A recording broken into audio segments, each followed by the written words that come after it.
Donc, professeure agrégée à l'École de relations industrielles de l'Université de Montréal, Mme Mélanie Laroche est détentrice d'un doctorat en relations industrielles de l'Université Laval et d'un post-doctorat dans la même discipline réalisé au Centre de recherche interuniversitaire sur la mondialisation et le travail, donc le CRIMT, et à Warwick University, en Angleterre.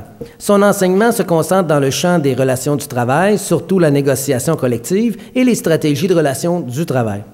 Ses principaux intérêts de recherche couvrent l'action collective, organisée tant patronale que syndicale. Plus particulièrement, elle s'intéresse à la logique de représentation et d'action patronale au Canada, à l'intégration des jeunes travailleurs au sein du mouvement syndical, aux centres de travailleurs, aux stratégies antisyndicales et aux dynamiques qui sous-tendent le dialogue social au Québec. Donc, entrons dans le vif du sujet avec Mme Mélanie Laroche.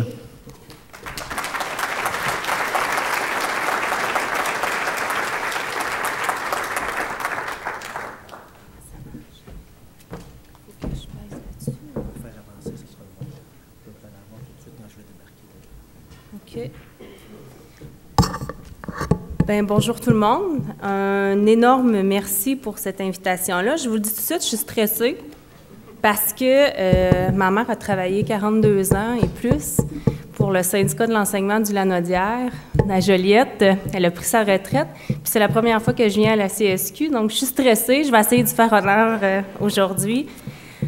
Donc, je viens vous présenter aujourd'hui le résultat de... Je vais juste me placer parce que ça... Bon. Le résultat de plusieurs recherches, en fait, que je fais depuis quelques années, puis c'est pas positif. Je vous le dis tout de suite, là, les chiffres, je viens vous dresser un portrait de ce qui se passe et de nos luttes des 25 dernières années. Je dis non parce que je suis moi-même militante syndicale. Puis je suis pas venue ici pour faire la leçon à personne. Je suis actuellement dans le renouvellement de ma convention collective au SGPUM à l'Université de Montréal. Je suis sur leur comité de stratégie. Puis on a donné notre mandat de négo avec 14 % du membership dans la salle. Donc, je ne suis pas ici pour donner des leçons à personne. Je sais que c'est difficile de faire de l'action syndicale ces dernières années. Je sais que les défis sont importants et imposants. Mais quand même, je pense que des fois, il faut se poser et il faut regarder la réalité comme elle est. Et c'est un peu ce que je viens vous présenter aujourd'hui. Donc, des données qui montrent sur quel front, je pense, il faut exercer notre leadership syndical à l'heure actuelle. Donc, je vous ai donné 3 bonnes raisons pour continuer la lutte et vous donner le goût de lutter aussi, même si les chiffres sont quand même pas si positifs. Donc, qu'est-ce qui se passe dans les dernières années au Québec? Là, ça fait 10 ans qu'on se dit que ça va mal. Je suis contente qu'on soit rendu aux solutions, hein, parce que je pense qu'on est là. On a eu assez eu de Rolande ou de mon oncle Jean-Paul qui nous disent que les syndicats sont trop forts, que c'est plus approprié, etc., etc. Je pense qu'il faut passer à une autre étape. Mais dans les 30 dernières années, sinon plus, la réalité est la suivante. Le PIB augmente sans cesse au Québec et le pouvoir d'achat des travailleurs, lui, a stagné et n'a pas augmenté. Donc ça, c'est une première réalité et c'est le signe de gains limités en négociation collective. Donc, il faut s'en occuper. Deuxième, nouvelles orientations de l'État. Donc, vous n'êtes pas sans savoir que notre gouvernement est plutôt actif à l'heure actuelle. Puis, c'est pas dans le sens qu'on souhaiterait qu'il soit actif, malheureusement. Donc, on va voir que le discours, et là, tout le monde, on parle de montée de la droite. J'ai quand même hâte qu'on arrête de parler de montée de la droite, parce qu'il me semble que ça fait 15 ans qu'ils montent. J'espère qu'à un moment donné, ils vont atteindre un sommet. Et puis que ça va être nous qui va monter parce qu'effectivement, la droite s'est très bien organisée au Québec et mes recherches dans les dernières années se sont concentrées sur cet aspect-là, puis je vais vous montrer comment le monde patronal au Québec est bien organisé. Baisse de la conflictualité dans les milieux de travail. Au Québec, on a une réalité. Hein. Je ne sais pas si c'est notre héritage judéo-chrétien, mais le conflit, on n'aime pas ça. Puis les syndicats, c'est des niques à chicane, puis on n'aime pas ça quand il y a de la chicane. Fait qu'on n'aime pas ça quand il y a des négociations collectives, puis on n'aime pas le conflit. Bref, dans les dernières années, les organisations syndicales, les travailleurs, ce qu'on remarque, c'est qu'on se saisit plus autant des outils démocratiques qui étaient à notre disposition. Donc, moins de grèves, moins de conflits, moins de griefs portés en arbitrage, et tout ça, finalement, dans une conjoncture où est-ce que les gains en négociation sont limités. Donc, il y a un recul sur ce front-là également. Et vous allez voir les statistiques tantôt, mais les années où est-ce qu'il y a eu le plus de conflits, c'est les années où est-ce qu'il y a eu le plus de gains dans les conventions collectives également. Donc, le conflit, pour moi, n'est pas nécessairement toujours malsain. Virage à droite des médias, je ne sais pas s'ils ont déjà été à gauche, mais virage encore plus à droite, disons-le, de l'espace médiatique. Les syndicats ont mauvaise presse au Québec et le discours néolibéral est plus que jamais martelé dans toutes les sphères. Je pense que jamais auparavant on n'aura été autant informé au Québec, mais je pense que le message n'aura été jamais aussi uniforme que présentement. Donc, c'est toujours le même discours qui est martelé sans cesse dans l'espace public et c'est difficile pour l'acteur syndical à l'heure actuelle de se faire entendre dans l'espace public. Et je ne sais pas si vous avez beaucoup de gens dans votre famille qui lisent les médias alternatifs, qui présentent une pensée de gauche. Dans la mienne, il n'y en a pas beaucoup. Même si je fais beaucoup de publicité puis que j'en amène au chalet pour qu'ils lisent la fin de semaine, il n'y en a pas beaucoup qui s'intéressent à ces médias-là. Donc, on a une difficulté à percer la sphère publique et à se faire entendre. C'est quoi le discours à l'heure actuelle? Hein? On entend, là, il y a plein de réformes qui sont annoncées. Vous êtes les premiers sur la ligne, hein? Réforme en santé, réforme en éducation. Mais le discours de base du gouvernement à l'heure actuelle, là, il faut s'attarder au narratif de ce discours-là. Hein? C'est positif d'investir, par exemple, dans le plan Nord, mais il faut couper dans les services sociaux. Donc, c'est ça l'idée générale des politiques à l'heure actuelle, c'est que tout ce qu'ils proposent et tout ce qui a été bâti dans le passé comme modèle de société, à l'heure actuelle, il est attaqué. Et ce modèle-là avait été bâti, grosso modo, hein, on va se le dire, par les syndicats au Québec, et c'est ça qui est attaqué à l'heure actuelle. Et c'est pour ça, à mon sens, que vous êtes plus que jamais nécessaires. Parce que si vous autres, vous lâchez, les syndicalistes, qui va reprendre le relais au Québec? Qui va le faire? Qui va défendre ces services-là, qui pourtant profitent à tout le monde? Je suis le pur produit du public. Hein? Si moi, il n'y avait pas eu ce système-là, je ne serais pas prof universitaire aujourd'hui parce que mes parents étaient de la classe moyenne, puis jamais il y aurait eu les moyens de me faire éduquer, de me faire former, etc. Donc, je suis un pur produit de ce système-là qu'on a bâti à coup de lutte, et maintenant, il est attaqué, et je pense qu'il faut plus que jamais se mobiliser pour sauver ce système-là qu'on a mis en place.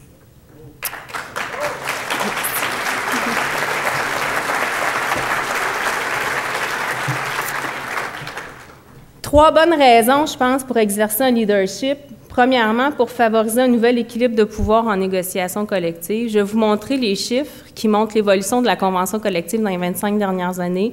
On va voir où est-ce qu'on a fait des percées, où est-ce qu'on a eu des reculs. Deuxième bonne raison, pour répondre à la montée de la droite. Donc ça, je vais vous présenter toutes les données sur notre étude sur l'action collective patronale au Québec et au Canada.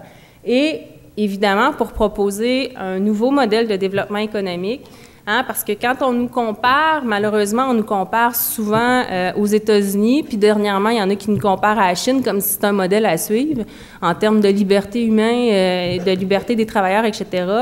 Donc, quand on nous compare toujours à pire, mais on nous compare jamais à des modèles où est-ce que tout le monde est en forme, tout le monde travaille, tout le monde a de l'argent, comme dans les pays scandinaves.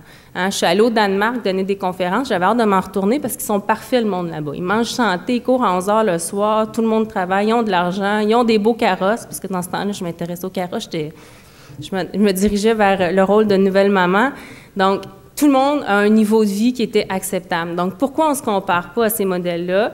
Hein, de développement économique, où est-ce que finalement il y a une qualité de vie pour les travailleurs qui est davantage, qui est supérieure finalement à celle qu'on peut retrouver aux États-Unis, mais c'est tout le temps notre modèle auquel on se fait comparer. Donc, première bonne raison, parce que assez, ça ne semble pas être encore assez pour nos employeurs et pour notre gouvernement. Assez parce qu'il y a eu des reculs dans les conventions collectives dans les 25 dernières années. En fait, le pouvoir est tel que maintenant, même dans les entreprises qui sont profitables et même dans le secteur public, vous allez voir les chiffres tantôt sur le secteur public en termes de pouvoir d'achat, bien, il y a toujours des concessions qui sont quand même demandées.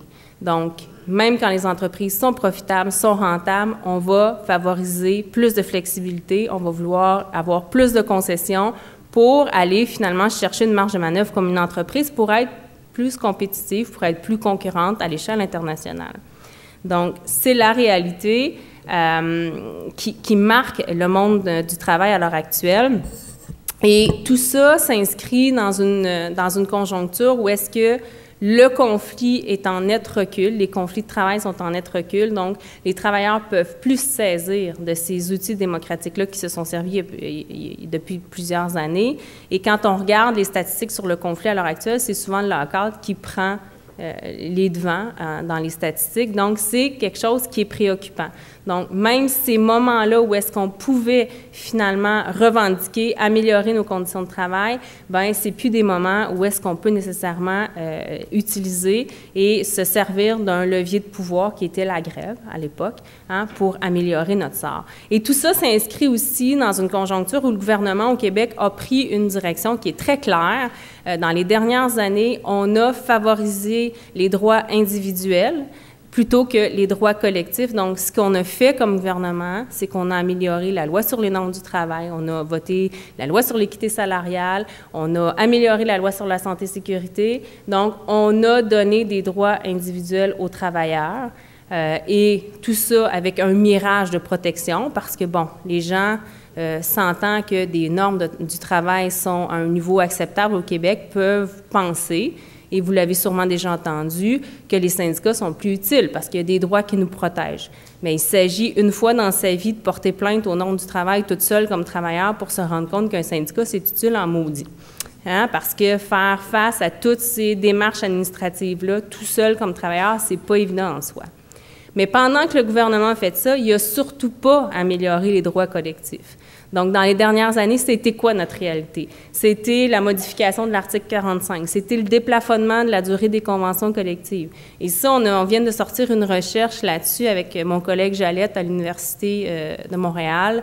On a étudié 6 000 conventions collectives et on a trouvé un lien direct entre l'allongement de la durée des conventions collectives et la diminution des conditions de travail dans la convention collective. Donc, des conventions collectives plus longues, c'est synonyme de moins de protection des emplois, c'est synonyme aussi de moins d'avantages pour les activités syndicales, c'est synonyme de moins de protection pour les différents statuts précaires dans les conventions collectives, etc., etc. Donc, l'allongement de la durée des conventions collectives, ça ne s'est pas transmis, ça c'est pas devenu le synonyme d'une amélioration des conditions de travail, bien au contraire. Donc, je vous mets ici les statistiques sur le conflit dans les dernières années. Donc, vous voyez que dans les années 76-80, pour ceux qui militaient déjà, bien, c'était les années de l'âge d'or du syndicalisme, hein, 343 conflits en moyenne par année. On est rendu à 61 conflits en moyenne par année à l'heure actuelle. Donc, une diminution nette, significative et plus que significative du nombre de conflits, et avec une réduction aussi du nombre de jours perdus par personne. Donc, au cours des années 2001-2005, on avait près de 120 conflits, mais quand même un nombre de jours, personnes perdues pour cause de conflit qui était assez important, 909 000 jours en fait, ce qui signifiait que les conflits, il y en avait peu, mais ils étaient très longs. Mais depuis 2006, bien là, on est redescendu à 235 000 jours personnes perdues. Donc, des conflits de travail, malheureusement, je dis malheureusement, puis j'y crois parce que pour moi, c'est signe qu'on n'a plus ce momentum-là pour revendiquer, puis sortir en grève, c'est plus un outil qu'on peut nécessairement utiliser non plus. Deuxième statistique, puis pour moi qui est inquiétante, c'est l'évolution du pouvoir d'achat des salariés. Je vous disais tantôt que le PIB augmente, donc il y a de la richesse qui est créée au Québec, hein, puis les travailleurs ont participé à la création de cette richesse-là. Et si historiquement, le deal, c'était qu'au fur et à mesure où est-ce que les entreprises faisaient de la richesse, la redistribuaient, bien le deal ne tient plus. Parce qu'on voit qu'il y a une nette amélioration du pouvoir d'achat dans les 10 dernières années. Je vous ai mis la décennie 98-2009. Et ce qui est inquiétant pour moi, c'est que le public, le secteur public, qui a toujours été notre locomotive de tête au Québec, donc c'était le secteur public qui nous permettait d'améliorer le sort de tout le monde parce que les négociations du privé s'alignaient sur celles du public, bien, il ne joue plus ce rôle de locomotive de tête-là. Et pour moi, c'est devenu quelque chose d'inquiétant aussi, ne serait-ce, en tout cas, au niveau des salaires. Ce qui est maintenant chose, je dirais, avérée, hein, je veux dire, c'est même plus un souhait de la part des employeurs. Ils ont réussi à faire des percées importantes au niveau des conventions collectives. C'est toute la notion de flexibilité. Mais flexibilité qui est aussi synonyme trop souvent d'insécurité d'emploi, d'insécurité du revenu d'emploi, insécurité quant à l'employabilité, mais aussi au niveau de la conciliation travail-famille. Donc, que les entreprises veuillent être plus efficaces, plus efficientes, plus flexibles, c'est une chose, mais quand tout ça se transforme en de l'insécurité chez les travailleurs, ça devient problématique. Et je vous dirais que tout ce qui est sécurité d'emploi et sécurité du revenu d'emploi à l'heure actuelle, il y a des nets reculs au niveau de la convention collective. Je vous mets quelques statistiques. Je ne vais pas vous faire un cours de stats toute l'après-midi, mais à mon sens, il y a des données qu'il faut tenir et qu'il faut considérer pour apprécier ces reculs-là. Premièrement, l'ancienneté, ça a toujours été quelque chose qui était protégé par les syndicats et avec raison parce que, bon, pendant des années, c'était le seul mécanisme objectif pour bien assurer de l'équité au sein des organisations. Là où l'ancienneté est considérée, où c'était le seul critère qui était considéré finalement pour donner des promotions, en 88-91, il y avait 15,5 % des conventions collectives où est-ce qu'on considérait uniquement l'ancienneté. 2009-2012, 1,9 % des conventions collectives. Pour moi, c'est un recul assez significatif. Deuxième donnée, où est-ce que l'ancienneté n'est plus du tout considérée pour les promotions, fait que c'est même pas à compétence égale l'ancienneté prime, c'est l'ancienneté n'est pas du tout considérée. Donc, c'est uniquement par le biais des compétences ou des connaissances ou qui sait quelle formule les employeurs ont pu imaginer, mais on est passé de 8,9 à 19 % des conventions collectives où est-ce que l'ancienneté est même plus considérée comme deuxième critère. Donc, pour moi, c'est des signes importants. Autre chose, rémunération au rendement, c'est passé de 1,9 à 5,3. C'est pas un pourcentage qui est faramineux, mais ça a plus que doublé. Et ça, pendant des années, je me souviens en tout cas que chez nous, mon père, c'était un des débats à l'époque, dans les années 80, de refuser la rémunération au rendement parce que c'était pas sérieux que des travailleurs puissent pas savoir combien ils allaient avoir à la fin de la semaine ou à la fin du mois pour planifier leur revenu familial. C'était impensable. Mais aujourd'hui, il y a 5,3 % des salariés qui sont en rémunération au rendement, ce qui est quand même assez important dans des milieux syndiqués. Garantie de travail, salaire assuré, un recul de 10 points de pourcentage et la sous-traitance, une augmentation de 13 points de pourcentage. Puis là, on pourrait penser à regarder ces chiffres-là que bien, si la sous-traitance est plus encadrée dans la convention collective, c'est parce que les employeurs peuvent y avoir moins recours. Dans les faits, quand on analyse plus finement les clauses en lien avec la sous-traitance, on se rend compte que c'est rarement totalement prohibé. Hein, et on a juste prévu des clauses pour mieux l'encadrer. Donc, qu'est-ce que ça veut dire tout ça? C'est qu'au-delà du discours patronal qui nous martèle qu'au Québec, les entreprises ne peuvent pas être compétitives et que notre fonction publique ne peut pas être efficiente parce que les conventions collectives sont trop rigides, bien, moi, j'ai le goût de leur dire, c'est que dans les 25 dernières années, il y a eu des percées importantes et le contenu de la convention collective s'est nettement flexibilisé au Québec.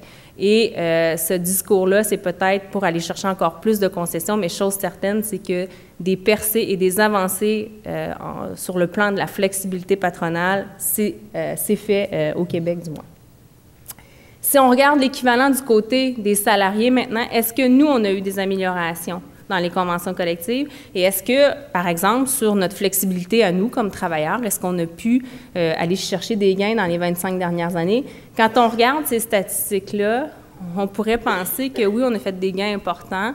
Malheureusement, ce qu'on constate, c'est un effet de normalisation de la convention collective. Qu'est-ce que ça veut dire, tout ça?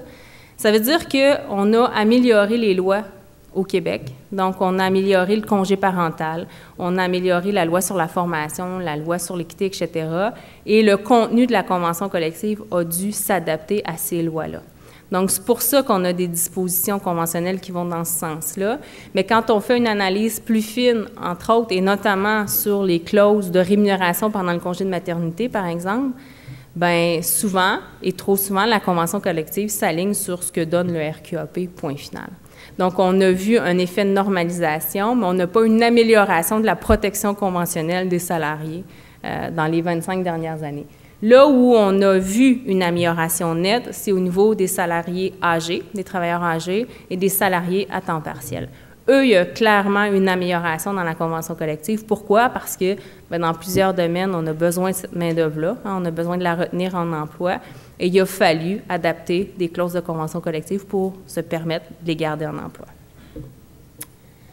Deuxième bonne raison, parce que des fois, on a le droit d'être indigné et il faut répondre à la droite au Québec. La droite qui est très bien organisée, cela dit en passant. Souvent, quand on entend un discours dominant, on nous dit que les organisations patronales, c'est donc pas comme les syndicats, c'est des petites organisations qui n'ont pas trop de moyens. Et comme disait Rolande dans votre capsule, les syndicats sont trop gros, eux autres, par rapport aux organisations patronales.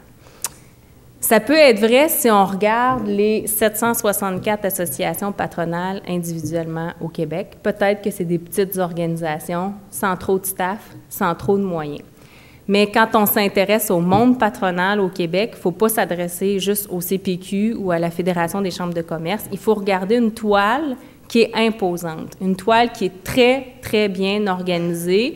Et les acteurs patronaux ont réussi au Québec à tisser cette toile-là d'une manière à avoir un accès direct au pouvoir public et au pouvoir décisionnel. Et ça fonctionne parce que dans les dernières années, les changements législatifs, bien, c'est pas dans notre sens que c'est venu. Hein? C'est du côté patronal souvent qu'on a donné une réponse qui était positive et une oreille attentive. Donc, 764 associations au Québec.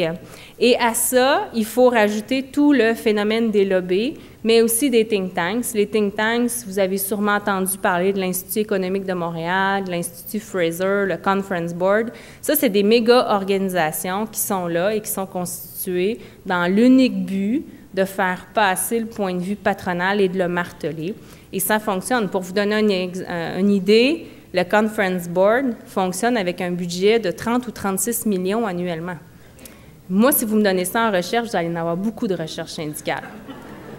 Ça vous donne une idée, je marche à peu près avec 15 000 de subventions par année, au lieu de 36 millions. Fait qu'on ne parle pas des mêmes moyens du tout. Puis ça, c'est un des think tanks qui existent au Canada, parmi toutes les autres qui existent aussi. Je vous ai mis des chiffres sur les lobbies patronaux pour vous montrer à quel point ce phénomène-là est devenu inquiétant au Québec. Donc, de 2002, l'année où est-ce que le registre des lobbies a été mis en place, jusqu'à 2013, on est passé de 41 à 2101 lobbies d'entreprises enregistrées au registre. C'est une augmentation de plus de 900 %. C'est, j'ai pas de mots pour le décrire, mais c'est complètement fou, cette augmentation-là. Pourquoi je dis fou? Parce que les lobbies, hein, ils sont pas soumis à cette obligation-là, ils ne sont pas redevables à personne. C'est des gens qui agissent dans la sphère privée, qui sont engagés par des entreprises pour faire valoir un point de vue. Ils ont un accès direct sur les pouvoirs publics sans que personne sache ce qu'ils font, combien d'argent ils dépensent, etc., etc. Donc, c'est loin de la réalité syndicale, hein, où est-ce que vous êtes obligé de déclarer tous les frais que vous utilisez pour la formation, etc., etc. Donc, c'est assez effrayant, ces chiffres-là, à mon sens. Et là, je ne parle pas des lobbies d'organisation qui sont passés de 164 à 1256. Ça me surprendrait qu'il y ait beaucoup d'OSBL au Québec ou de syndicats qui engagent des lobbies enregistrés au registre du Québec. Donc, encore là, on pense que c'est plus des organisations patronales, mais on n'est pas sûr. Le seul chiffre qu'on est certain que ça représente les intérêts patronaux, c'est les lobbyistes d'entreprise. Ça, c'est sur la sphère politique. Donc, l'acteur patronal au Québec est super bien organisé. Hein? Si on prend un exemple qui est très concret, il n'y a pas si longtemps, puis il marche cette étude-là. D'ailleurs, il y a un de vos collègues ici, Pierre-Antoine, qui avait démoli cette cette étude-là dans un débat contre Yuri Chassin il n'y a pas longtemps à Québec, mais l'Institut économique avait sorti une étude pour comparer le mouvement syndical du Québec à d'autres régimes dans le monde. Donc, ils ont sorti ça, ils ont fait la une des bulletins de nouvelles le soir. Pas longtemps après, l'ADQ à l'époque l'avait récupéré, il en avait fait son cheval de bataille. Pas longtemps après, le CPQ s'en était emparé, en avait fait son cheval de bataille. Donc, sur cette course à relais-là, le monde patronal s'est très bien passé le relais. La question que je veux vous poser et que je pense que le monde syndical doit se poser, c'est est-ce que nous, on est prêt à nous passer le relais de cette même manière-là dans la sphère politique? Donc, des fois, j'ai l'impression que le monde syndical, on est un peu sur la ligne de départ, puis on se demande qui va partir en premier, qui va suivre, puis à qui on va passer le relais en deuxième. Tandis que le monde patronal, eux, ils ont une longueur d'avance, du moins dans la sphère politique à l'heure actuelle. Ils sont très bien organisés et il ne faut pas penser que les organisations patronales n'ont pas un accès, ils ne sont pas bien organisés dans la sphère politique, bien au contraire. Dans les milieux de travail, je n'aurai pas le temps de vous en parler, mais on a fait une étude sur les stratégies antisyndicales dans les 10 dernières années. Il me reste combien de temps, en fait? 5 minutes.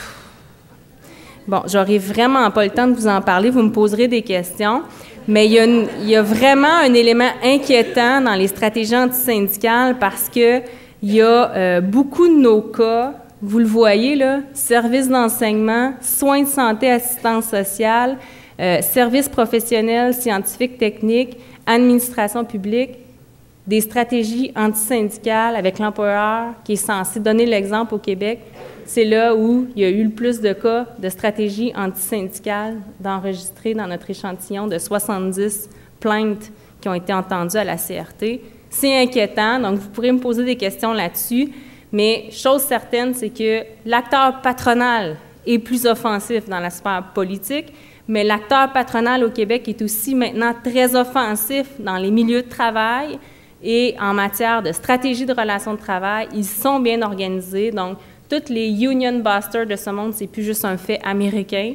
Hein? On a des cabinets, nous aussi, qui sont bien organisés pour s'assurer de miner l'action syndicale dans les milieux de travail. Et autre phénomène inquiétant en matière de stratégie antisyndicale, c'est que c'est plus juste au niveau de l'accréditation qu'on va avoir des problématiques rencontrées. C'est au niveau de la négociation et des renouvellements de conventions collectives. Et là, ça devient un élément encore plus inquiétant à mon sens parce que c'est pas tout d'obtenir l'accréditation, c'est de la conserver et l'acteur patronal va multiplier les efforts pour s'organiser, pour avoir un environnement qui est non syndiqué.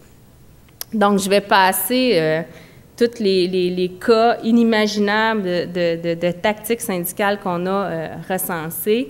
Mais chose certaine, c'est qu'au Québec, vous allez voir, si vous avez la chance, il y a un papier qui va être publié bientôt sur ce sujet-là. On a publié ça dans une revue canadienne. Je pourrais donner le lien aux organisateurs, mais on a fait toute la typologie des stratégies antisyndicales et tous les cas recensés au Québec.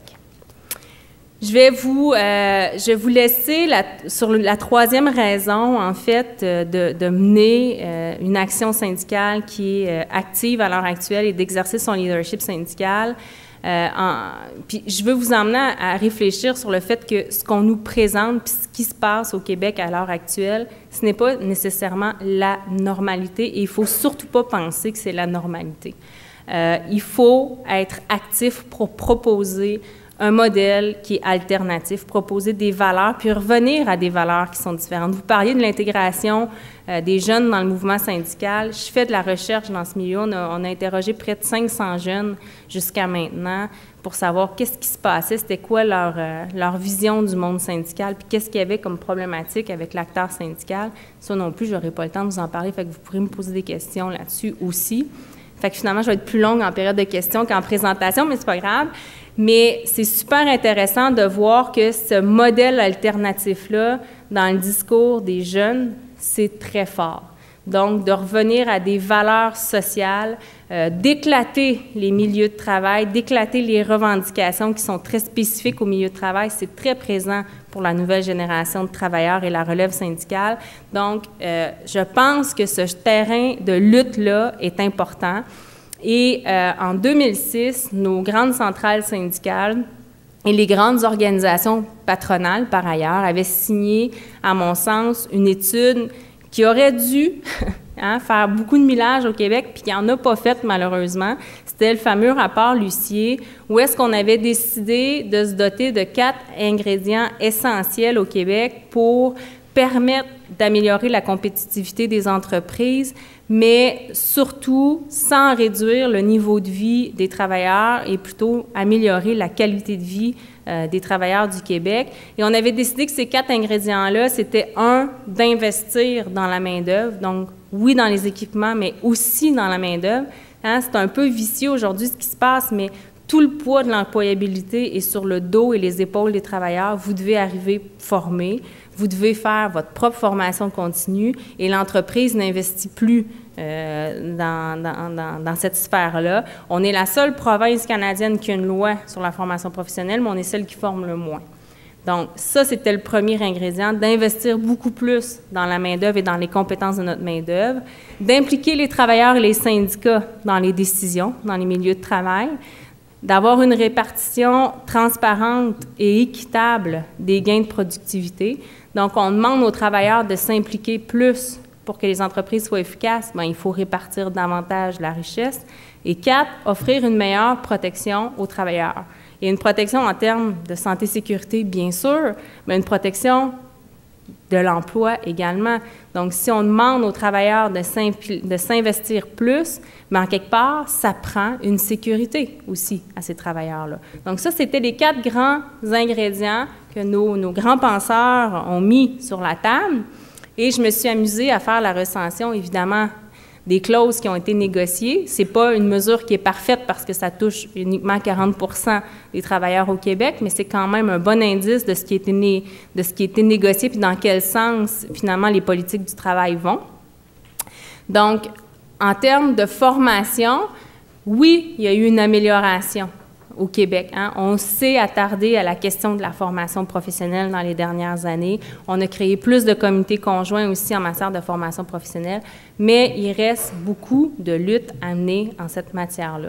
Ne serait-ce que, est-ce qu'on a prévu rémunérer ou compenser le temps d'études?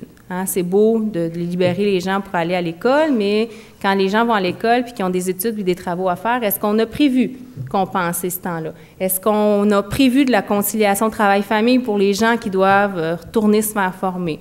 Donc, il y a encore beaucoup de terrain de lutte en matière de formation professionnelle. Et qui a accès à la formation surtout? Est-ce que c'est juste les cadres ou les hauts dirigeants des organisations ou c'est les travailleurs de la base qui ont accès à cette formation-là aussi? Donc ça, je pense qu'il y a encore beaucoup de terrain de lutte en cette matière-là.